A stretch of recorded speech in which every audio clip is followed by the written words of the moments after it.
हरियाणा में बुलडोजर का इस्तेमाल जारी है। हालांकि इस पर पंजाब हरियाणा हाईकोर्ट ने रोक लगा दिया है। बीते 31 जुलाई को नूह में हुए दंगे के बाद से प्रशासन एक्शन मोड में दिख रहा है।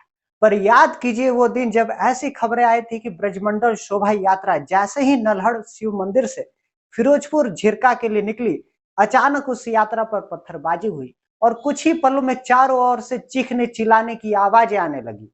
किसी ने मंदिर में शरण लिया तो कोई अपनी जान बचाने के लिए भीड़ के सामने अपनी जलती गाड़ी छोड़ किसी दुकान में छिप गया। कोई सड़क किनारे खड़े गाड़ियों का सहारा लेकर अपनी अस्मिता बचाने लगा। पहाड़ों से चलने वाले गोलियों से पुलिस वाले भी बचते नजर आए।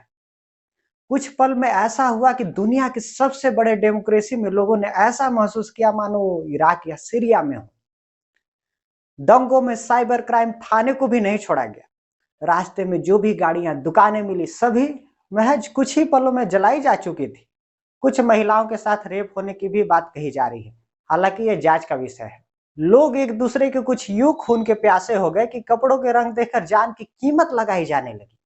पुलिस वाले अपने वर्दी उतारकर जान बचाते दिखे तो किसी ने हाथ में पहना कलावा उतार दिया।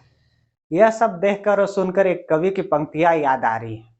सदियां बीत जाती है एक घर बनाने में, तुम तरस नहीं खाते बस्तियां जलाने में। मंदिर हो या मस्जिद दोनों को ही टारगेट किया जाता है। इसमें वैसे लोग भी मारे जाते हैं जिनका किसी से झगड़ा था ही नहीं, जैसे वो पुलिस का जवान जो घर का अकेला कमाने वाला सदस्य था। कभी उसके पिता ने कारगिल युद्ध में देश के लिए जान की बाजी लगा दी थी। वो मस्जिद का इमाम साद जो हिंदू मुस्लिम एकता के गाने गाया करता था। कुछ ही मिनटों में फूंक दी गई इंसानियत की लाज। इन सब के बीच कई सवाल मन में उठते हैं कि आखिर यह सब हुआ कैसे। रिपोर्ट्स के अनुसार खुफिया विभाग ने पुलिस को इनपुट दिया था कि ब्रजमंडल यात्रा के दौरान हिंसक झड़पें हो सकती हैं, लेकिन पुलिस प्रशासन इस और सही तरीके से ध्यान दिया ही नहीं। आखिर क्यों ऐसा हुआ? कभी 1857 के समय अंग्रेजी सत्ता के खिलाफ विद्रोह के प्रमुख केंद्र रहे नूह आज आजाद भारत में इराक और सीरिया की याद क्यों दिलाता है? आइए जानते हैं इस नूह के बारे में। बात अगर इसकी भौगोलिक स्थिति की करें तो भारत के सिंगापुर कहे जाने वाले गुरुग्राम से इसकी दूरी महज 57 किलोमीटर है। आप दिल्ली से यहाँ पहुंचना चाहे तो आपको सिर्फ 3 घंटे की यात्रा करनी होगी।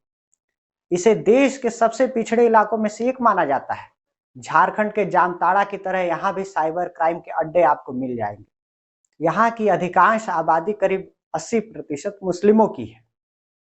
आप यहाँ महिलाओं की साक्षरता का अंदाज इसी बात से लगा सकते हैं कि महज 51% महिलाएं ही साक्षर हैं। नेशनल फैमिली हेल्थ सर्वे के अनुसार नूह में सिर्फ 15.5% लोग ही परिवार नियोजन अपनाते हैं। नूह में अक्सर आप गौ तस्करों और गौ रक्षकों के बीच हिंसा की खबरें सुनते आए होंगे। आइए कुछ और बातों पर रोशनी डालते हैं। कहा जा रहा है कि हिंसा का कारण बिट्टू बजरंगी, मोनू मानेसर के भड़काऊ वीडियो भी कारण है जिसकी वजह से दंगे हुए। बस वीडियो का सर्कुलेट होना था, इसके बाद क्या हुआ? फिर दोनों पक्ष के लोगों ने एक दूसरे का उसी प्रकार से तीव्रता से जवाब दे दिया। पर हत्या किसकी हुई जरा सोचिए। उस भाईचारे की, उस सोच की जिसे हम समाज कहते आए हैं। कुछ जगहों पर अवैध रूप से रह रहे बांग्लादेशियों और म्यांमार के लोगों के भी इसमें शामिल होने की खबरें हैं। अगर ये सच है तो सोचिए कि हम अपने देश में किसे शरण दे रहे हैं, जो हमारे देश के संसाधनों को अपना तो समझते हैं पर अफसोस सिर्फ अपना ही समझते हैं, बाकियों का नहीं। नूह पर एक और दाग लगा है, पर क्या यह दाग धुल पाएगा? इस दंगे में शामिल लोग चाहे जिस धर्म के हों, उन्हें ऐसी सजा मिलनी चाहिए जिससे कि ऐसी अशांति फैलाने वालों को यह संदेश जाए, यह देश सबका है, कानून सबके लिए समान होता है और देश की एकता अखंडता तोड़ने वाली ताकत हमें इतनी आसानी से तोड़ नहीं सकती। जय हिंद।